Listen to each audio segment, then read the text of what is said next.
అది ఒక్క శివరాత్రి అయినా మహాశివరాత్రిని చేయకపోతే ఎలా తరిస్తావు? అసలు మహాశివరాత్రి నాడు ఉపవాసం చెయ్యండి, మహాశివరాత్రి నాడు జాగరణ చెయ్యండి. ఈ రెండు మాటలకి అర్థం అది. ఇప్పుడు ఈ రెండు చేసేటప్పుడు ఎవరికి ఎంత శక్తి ఉన్నదో అంత శక్తితోనే భక్తి ముడిపడుతుంది.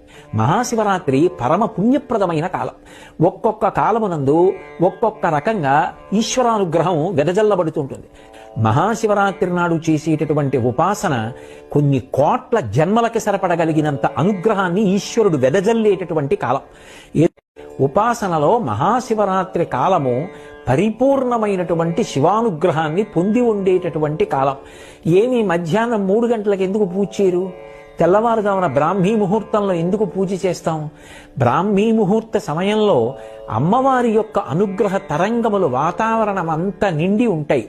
ఆ సమయంలో ధ్యానం చేసినా పూజ చేసినా మనసు సాత్వికంగా నిలబడుతుంది. అందుకని తెల్లవారుజాము కాలం పూజకి నిర్దేశింపబడింది.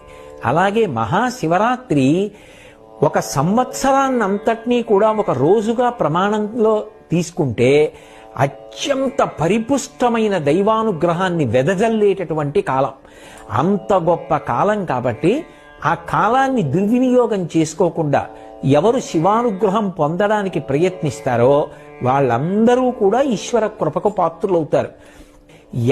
అది ఒక్క శివరాత్రి అయినా మహాశివరాత్రిని చేయకపోతే ఎలా తరిస్తావు? అసలు మహాశివరాత్రి నాడు